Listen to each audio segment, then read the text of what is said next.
About 2,500 years ago, two ancient powers collided, the Persian Empire and the Greek peninsula. Both powers were shaped by geography that influenced their politics and their culture in very different ways. But they also had something in common. Both the Greeks and the Persians were looking to expand their borders and their influence, and that put them on a collision course that would ultimately change history. The early Persians were semi-nomadic pastoralists.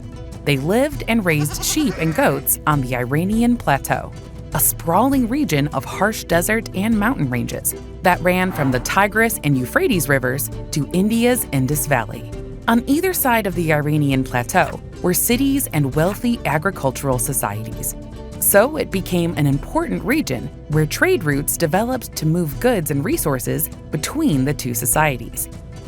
Eventually, Cyrus the Great conquered and united the region, establishing the First Persian Empire in 550 BCE. The empire was politically unified under the authority of the emperor, and they gained great power and wealth.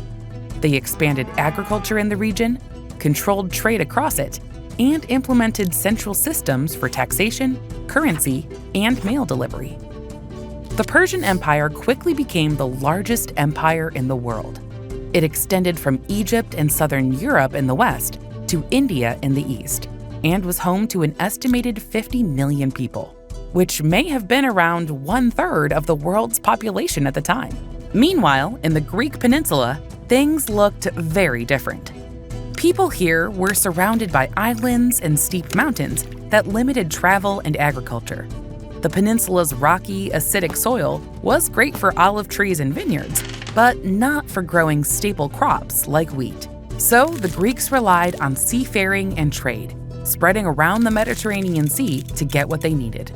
They established Greek colonies all over, in what's now Italy, France, Spain, Libya, and Turkey.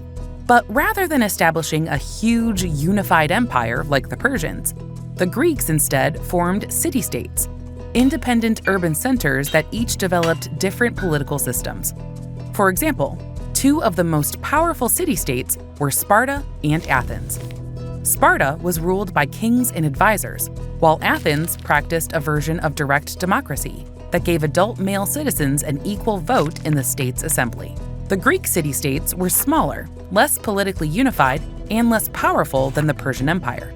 But when conflict began to brew, the Greeks had some advantages of their own. As the Persian Empire expanded, they conquered Greek-speaking city-states in what's now Turkey. In 499 BCE, those city-states rebelled with support from Athens. The rebellion failed, but Persian Emperor Darius I wanted to make the Greeks pay. Persia, with its powerful military and vast resources, began invading and occupying Greek cities and islands while slowly moving towards Athens. They were used to being able to easily overtake their enemies, who often surrendered quickly. And while many city-states did surrender, Sparta and Athens were a different story. Rather than giving in to Persia, Athens fought back. They launched an aggressive surprise attack and defeated Persia at the Battle of Marathon in 490 BCE, kicking off an almost 50-year period of conflict between Persia and Greece. Then Athens, Sparta, and several other city-states formed an alliance, with Sparta holding overall command and Athens leading naval operations. The Persian invasions of Greece advanced over land and sea. The Greek alliance used their ships and geography to their advantage, eventually defeating the Persians. The Greek victory in 449 BCE empowered the city-states, especially Athens. They conquered other city-states and built their own empire. And with new confidence in their young democracy, they launched a golden age of scholarship that brought the world philosophers like Socrates, Plato, and Aristotle. But the conflict wasn't over.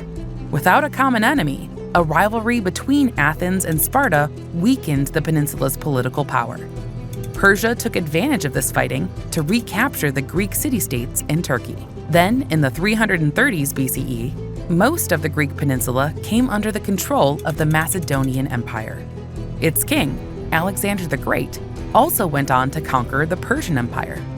This led to a blending of Persian and Greek culture that became known as the Hellenistic Age and lasted until the rise of the Roman Empire around 30 BCE. While the Persian Empire and Greek city-states were very different societies, their histories were tangled together for more than 200 years. They each developed different ideas and technologies that helped them grow and gain power. But they both cemented legacies that still influence how we think about politics and culture today.